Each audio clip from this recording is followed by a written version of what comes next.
Yeah. Well, then we best get started.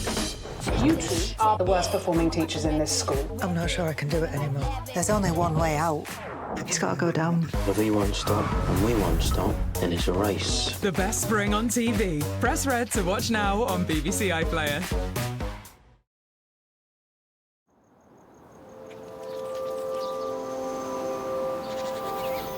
Now at 10, the BBC News with Clive Myrie. Tonight at 10, he's in the fight of his political life. Boris Johnson is grilled by MPs over lockdown parties in Downing Street.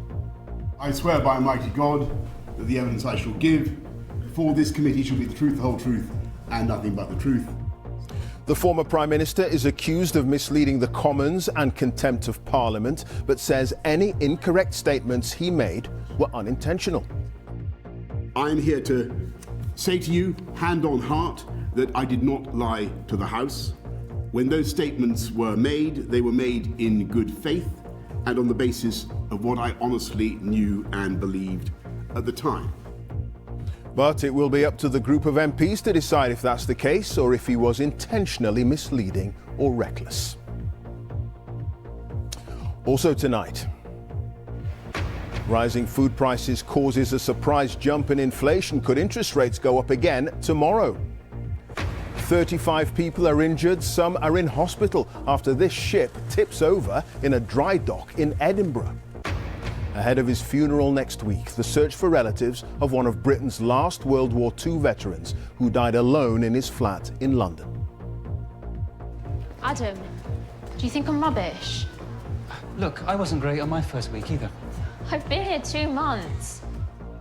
And the BBC drama This Is Going to Hurt and The Responder lead the way with 6 nominations each at this year's BAFTA TV Awards. Plus, the impact on Londoners after the cost of living rises more than expected, and warnings that the Chancellor's latest plans for childcare will only put more pressure on the sector.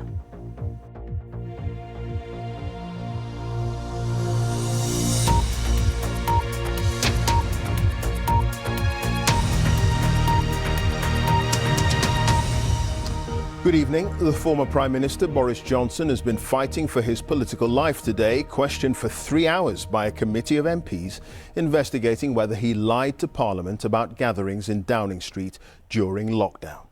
Now, they're investigating whether misleading statements where he denied to the House that COVID rules or guidance was broken were inadvertent, reckless or intentional. He said hand on heart that he hadn't lied to the Commons about the events in Number 10 and that he believed at the time the gatherings were necessary for work purposes. He added that despite 10 months of investigations, the committee had no evidence against him. He did, however, concede that social distancing had been imperfect. With the very latest, here's our political editor, Chris Mason. One after another, the revelations came. The evidence stacked up, the defences fell. Boris Johnson's government stumbled and then collapsed. Today is about Mr Johnson's reputation, but it is bigger than that. Public debate is built on truth, something that toppled over under Boris Johnson. MPs are now trying to determine if the former Prime Minister lied to them. I swear by Almighty God that the evidence I shall give before this committee shall be the truth, the whole truth, and nothing but the truth. So help me God. Thank you very much. Being asked to take the oath is rare. Boris Johnson promising to tell the truth about whether he told the truth. And that, the chair of this inquiry underlined, is at the crux of all this. If what ministers tell us is not the truth, we can't do our job. Our democracy depends upon trust that what ministers tell MPs in the House of Commons is the truth. And without that trust, our entire parliamentary democracy is undermined. Prime Minister! And look at this, Boris Johnson having to look himself in the eye and watch what he had previously said. The guidance was followed and the rules were followed at all times. I'm here to say to you, hand on heart, that I did not lie to the House. When those statements were made, they were made in good faith and on the basis of what I honestly knew and believed at the time. And so to his interrogation, the MPs testing his arguments. One of his Conservative colleagues asked him about this picture of a leaving do for a senior advisor, or what Mr Johnson called a farewell event. The guidance does not say you can have a thank you party and as many people in the room as you like if you think it's very important to thank people. The guidance doesn't say that. I accept that not everybody is perfectly socially distanced in that picture, but that did not mean to me, when I stood up in the House of Commons and said that the guidance was followed completely, I was not thinking of that event and thinking that somehow that contravened the guidance. Absolutely not. Okay. We were making a huge effort to follow the guidance. What about the get-togethers in the Downing Street garden? Would you have advised anyone else in the country, if they'd asked you at one of the press conferences at that time, to have a large social gathering in the garden? It was not a large social gathering. It was a gathering intended, and I really must insist on this point. People who say that we were partying in lockdown simply do not know what they are talking about. People who say that that event was a purely social gathering are quite wrong. And then there was Boris Johnson's birthday do, which led to Mr Johnson and Rishi Sunak being fined for breaking the law. The pictures show that you attended a gathering in the Cabinet Room on this date to mark your birthday, with at least 17 other people in attendance. Now, the attendees included your wife and your interior designer, didn't they? They certainly included my wife and son, and yes, there was a contractor who was working in the building who popped her head round the door very briefly. You've just confirmed that at least 2 people attended who were not work colleagues. Why did you think this was reasonably necessary for work purposes, as was required by the rules at the time? I thought it was reasonably necessary for work purposes because I was standing at my desk surrounded by officials who'd been asked to come and wish me a happy birthday. Another committee member contrasted Mr Johnson's written testimony with what he told MPs. You say you don't believe that perfect compliance with social distancing was required by the guidance. If you believe this, why did you not make it clear when you told the House that the guidance was followed at all times? Well, that's a very good question, Mr Carter. Perhaps if I'd elucidated more clearly what I meant and what I felt and believed about following the guidance, that would have helped. And listen to this, things getting testy about whether Boris Johnson was sufficiently curious about what was going on where he lived and worked. The question is, why did you not take proper advice? This is complete nonsense. I mean, complete nonsense. I asked the relevant people. They were senior people. They'd been working very hard. And with that, after nearly 3 hours, it was over. Thank you very much. I've much enjoyed our discussion. Well, I think it's been I genuinely think it's been a useful discussion. All of this leaves 3 questions tonight. Do the MPs believe him? Do you believe him? And what will a day like today mean for how our leaders conduct themselves in future? Chris Mason, BBC News at Westminster. More from Chris in a few minutes, but the hearing on Partygate was interrupted so that Boris Johnson and other MPs could vote on part of Rishi Sunak's new Brexit deal for Northern Ireland. The Stormont break, which allows Assembly members to object to any new EU legislation applying in Northern Ireland, was approved by a majority of 486 votes. 22 Conservatives voted against, including Mr Johnson and another former Prime Minister, Liz Truss. Our Deputy Political Editor, Vicky Young, has that story.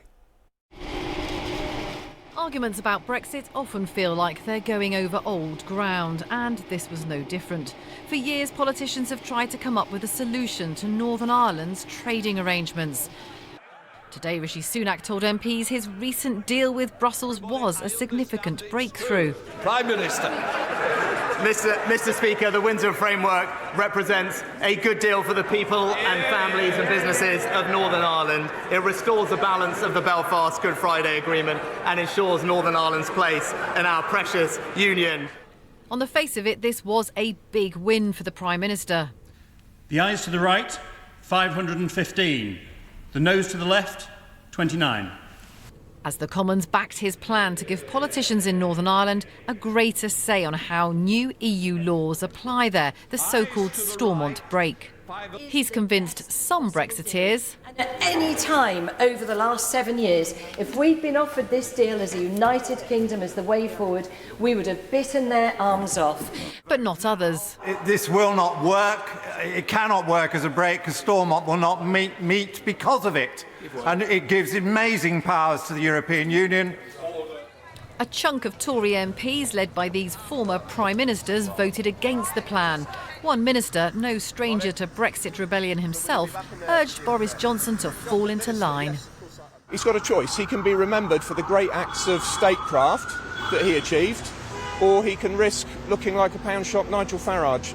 For Rishi Sunak, having two of your predecessors oppose you on such a significant issue could be a worrying sign that they're out to make trouble and destabilise your leadership. But in the end, the government was relieved that more Conservative MPs didn't join this rebellion. There is, though, another crucial matter that needs to be solved. The Northern Ireland Assembly hasn't been up and running for more than a year. The majority of parties there do back Mr Sunak's deal with the EU, but not the Democratic Unionist Party. Now he has to persuade them to return to Stormont. Vicky Young, BBC News, Westminster. OK, let's go to Chris Mason, who's at Westminster for us tonight. Chris, there have been quite a few big days where you are of late. This yet another one at Westminster.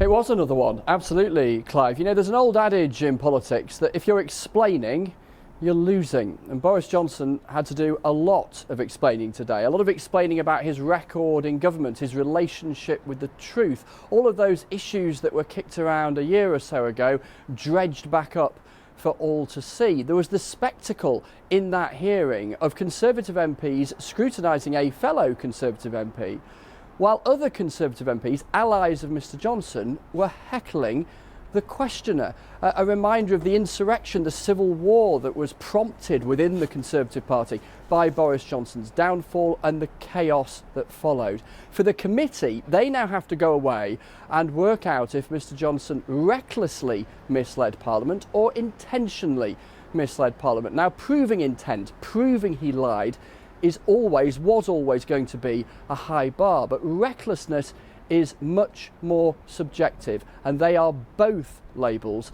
that Boris Johnson will be desperate to avoid. And it's on this particular day that Rishi Sunak decided to release his tax details. Yeah, not just this particular day, but this afternoon, at the very point that Boris Johnson was facing those questions. For weeks and weeks and weeks, Rishi Sunak has promised to publish his tax return.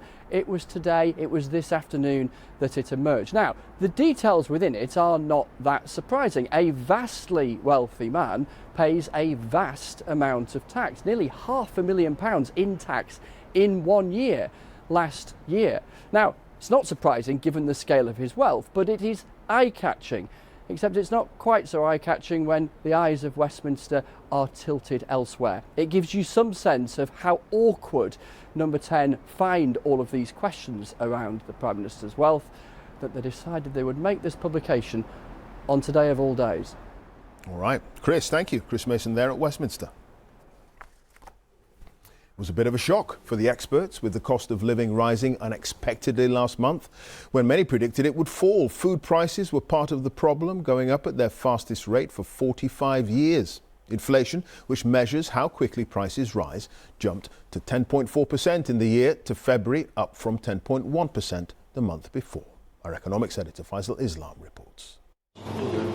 Inflation on the rise again. A surprise to the markets and to the Bank of England.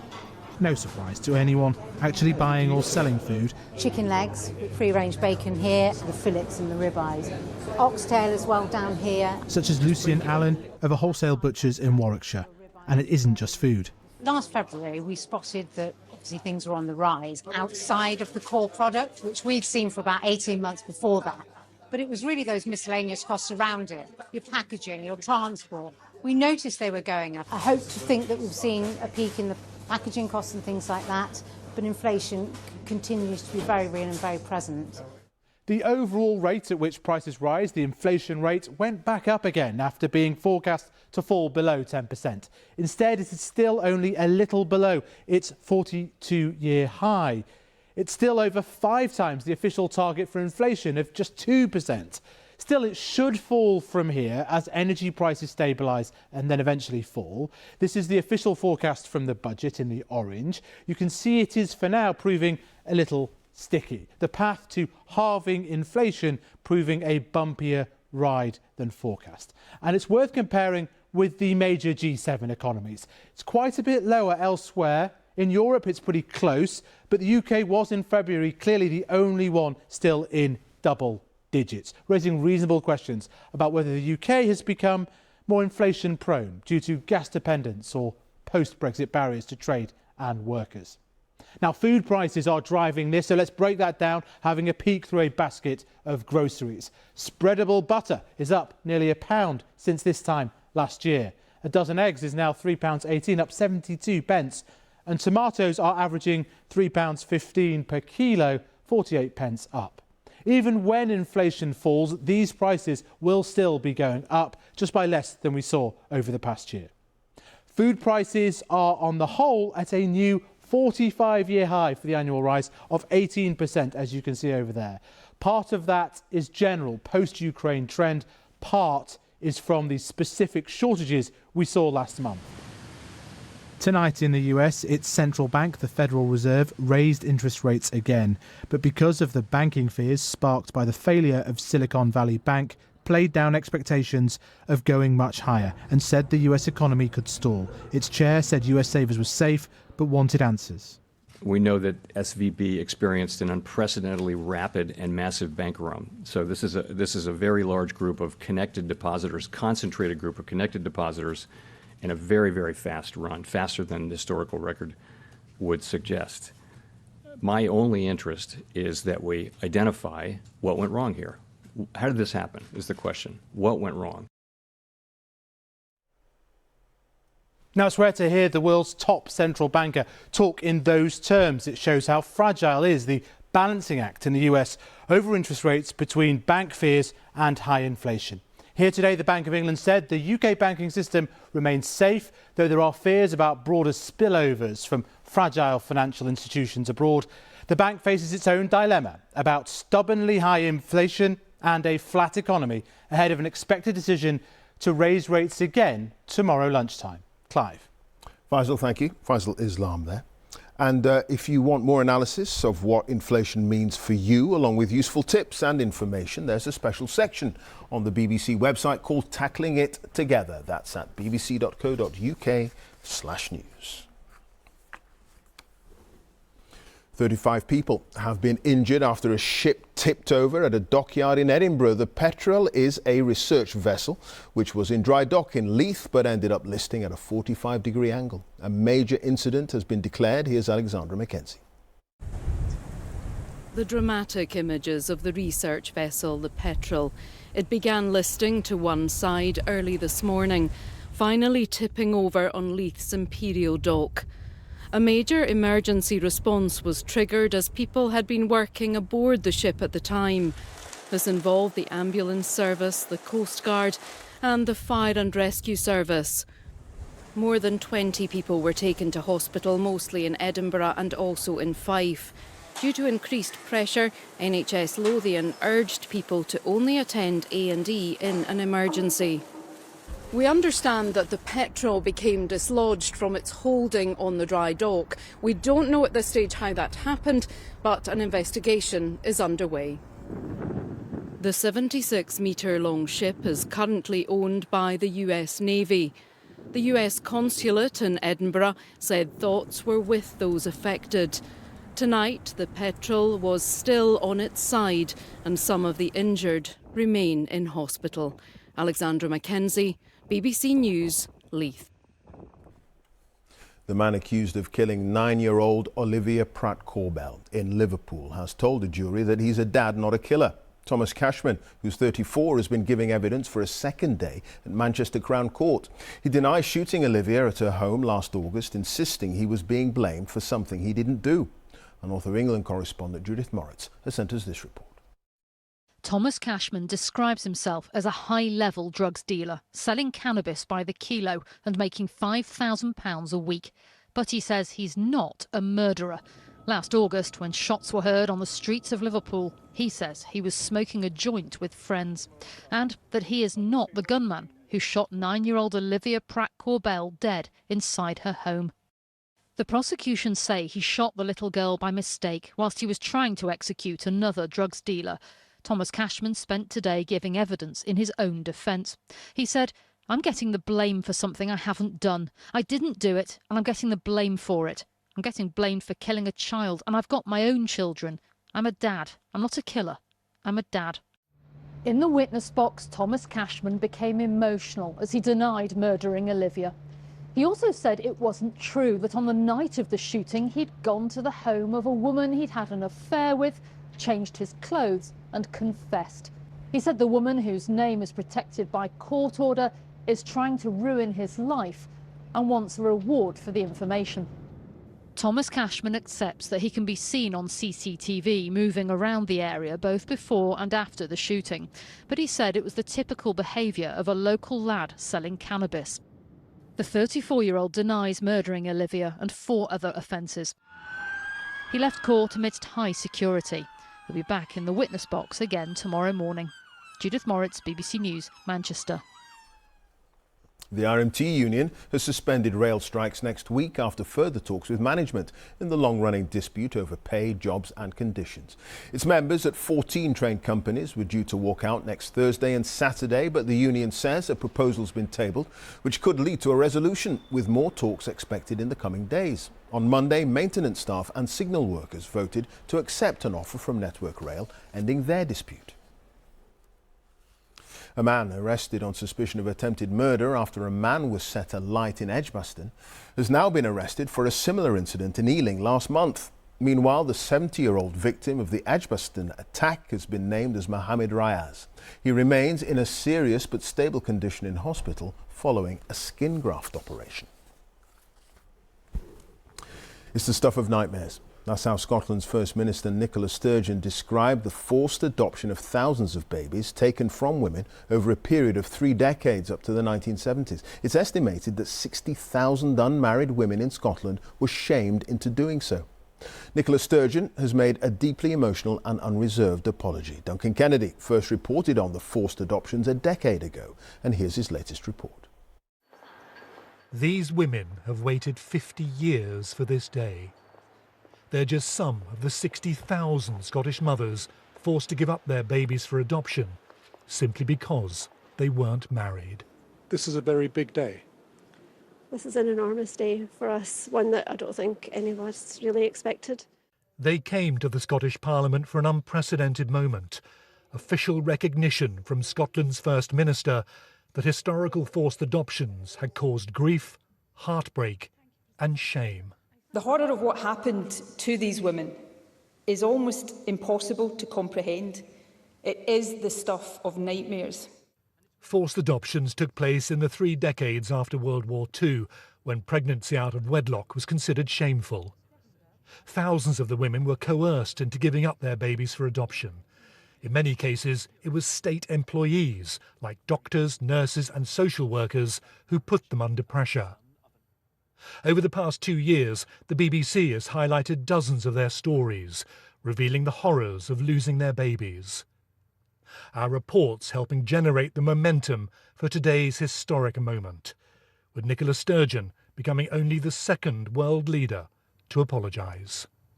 To the mothers who had their babies taken away from them, to the sons and the daughters who were separated from their parents, to the fathers who were denied their rights, and to the families who have lived with the legacy.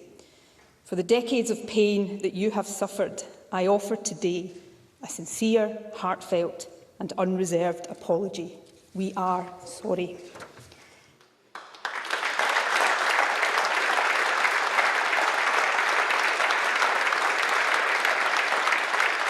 For the birth mothers, it was enough to unburden years of guilt.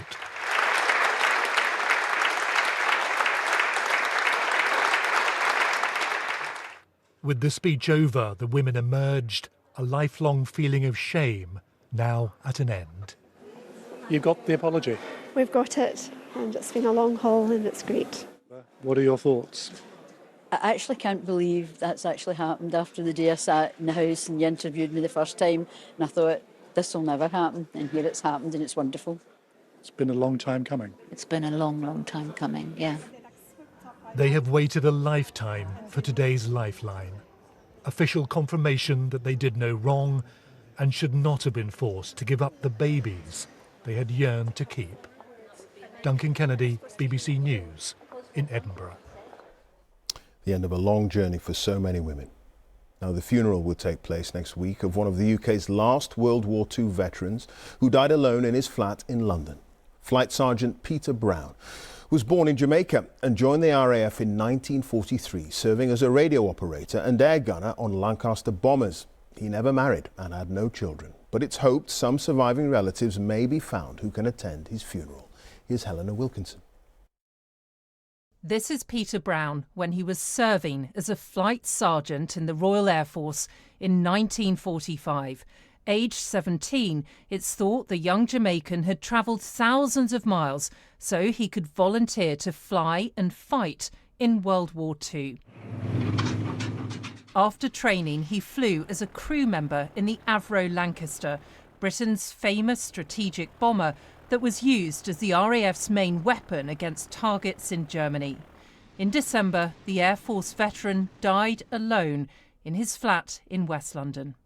Fiercely independent, stubborn as hell, but a wonderful guy, always smiling. He was never miserable. We sort of chatted about his health. He was always complaining about one thing and another, but he kept going. He said, my knee hurts, but I got to walk to the shops, got to keep it going.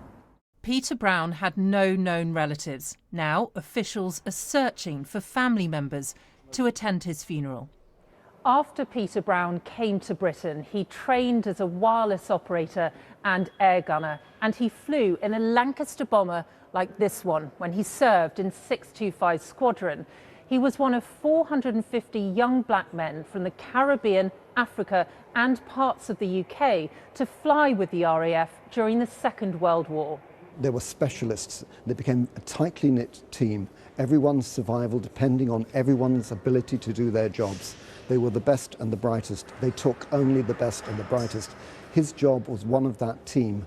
Without him, they would not have been able to go forward. It's hoped that anyone related to Peter Brown or anyone who knew him will get in touch ahead of his funeral next week, so he can be given the very best send-off he deserves. Helena Wilkinson, BBC News.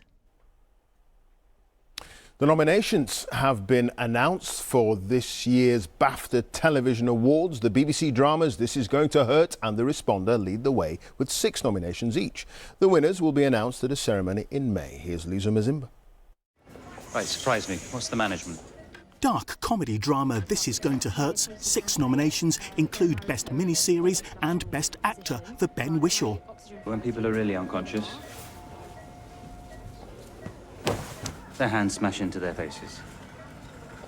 At the other end of the spectrum, gritty police drama The Responder's 6 nominations include Best Drama Series, Best Actor for Martin Freeman and Best Supporting Actress for Adelayo Adedayo. Chris, that's not the point. Even if I got a charge out of the CPS and some magistrate is going to pull a face at me and send them home with a fine that they're never going to pay. And spy drama Slow Horses.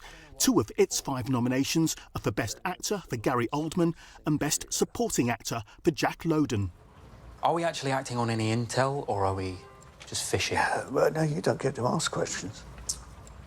So what do you find? Any old notebooks? For many Ukrainians, their worst fears became a reality in the early hours, waking up to the news that their country was being invaded. And this programme's coverage of Russia's invasion of Ukraine has been nominated in the news category. And unsurprisingly, different aspects of Her Majesty the Queen's life are also reflected in the nominations. What's that look? Imelda Staunton is recognised for playing her in The Crown. I've never seen so many thoughts go on behind someone's eyes. While the BBC's coverage of her platinum party at the Palace and Her Majesty's state funeral have both been nominated. Lisa Mazimba, BBC News.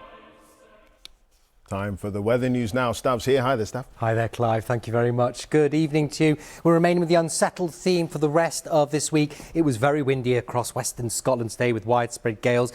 Tomorrow it's the England and Wales, the south of the country, which will see the blustery weather, and there'll be further heavy rain at times too. And we've got some really heavy rain pushing up across southwestern areas into Wales. This rain's pushing through the Midlands at the moment. We did have some rumbles of thunder with it. It's going to continue to trundle eastwards, pretty much from southern England all the way into towards central Scotland.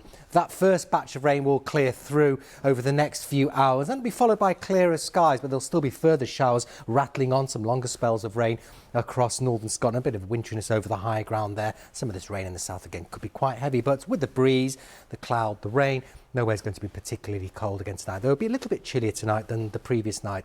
Low pressure with us then as we head into Thursday, as you can see. Lots of isobars, so it's going to be windy this time for England and Wales. There'll be some sunshine around, but also a few showers through the morning. And then later in the day, the clouds really building up across southern England in towards the southeast. An area of more persistent rain starts to push in here. Wind gusts in excess of 40 miles an hour in exposure across England and Wales, Northern Ireland. Not as windy across Scotland, but it's going to be very mild pretty much wherever you are. The low to mid-teens once again. Feel particularly spring-like in any sunshine. And then as we head into Friday, it starts off sunny and then showers will get going. They'll become widespread, heavy, some thundery with some hail mixed in as well. But again, it's going to be blustery and mild. Temperatures into the low teens, I think, for most. But it's changing into the weekend. We see a short-lived, colder spell move south across the country. That could bring some wintry showers, particularly across the northern half of the country. But then I think it's going to turn a bit milder again as we head into next week. That's it from me. Good night. Clive. OK, Stav, thank you. Stav Danaeus there. And that's it. There's more analysis, of course, of all the day's top stories on Newsnight with Victoria Derbyshire, who's just sorting things out there. And the news continues here on BBC One as we join our colleagues across the nations and regions for the news where you are. There they are.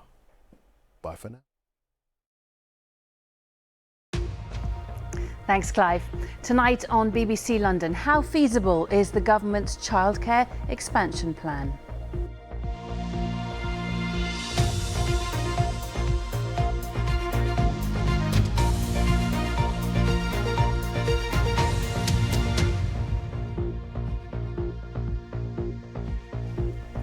Good evening, I'm Alice Bandukravi.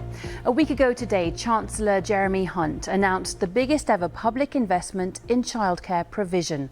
From September 2025, all children from 9 months up to 5 years old will get 30 hours free childcare. This has largely been welcomed by parents, but people in the childcare sector are concerned about funding, staff recruitment and the availability of childcare spaces. Alpa Patel has more.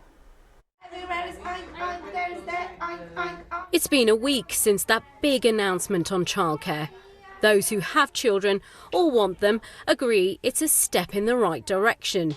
It's a brilliant way forward for working parents. I think it's a great idea. I mean, obviously for working mums, it's really, really good. And if it gives an opportunity to work and not spend as much in childcare, then I think that'd be brilliant. But for those working in childcare, there's trepidation. Mother and daughters Shamali and Sasha run this nursery in Chingford. But due to rising costs, Shamali is not taking a salary. Are you making a profit? No. We haven't done for a while. With rising costs, and I know I've been running this for the past 10 years, and it's becoming more and more difficult. And if this trend continues, I don't think it's sustainable. 70% of children here are on a funded place. That means the government pays the cost. But childcare providers have long said they are being shortchanged by as much as £3 per child per hour. So it's an open secret that the parents of 1 to 2 year olds who are paying full price are plugging the funding gaps that exist in the so-called free hours in the 3 to 4 year old groups. So what happens when their hours are also free? Providers won't have the room to maneuver because at the moment they are subsidising the 3 and 4 year olds with the younger children paying the full fee that really costs them to deliver that high quality care. But if that is expanded, then they won't have any room to maneuver to be able to recover their losses. And then there's the significant staffing crisis.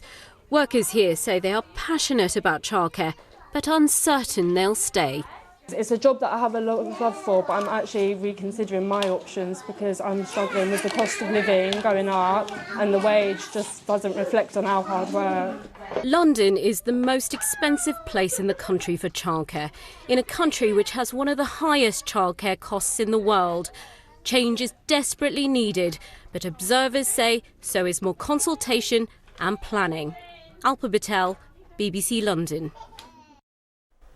More on yesterday's damning report, which found the Met Police to be institutionally racist, misogynistic and homophobic. Today, the Met Commissioner said there would be more dismissals of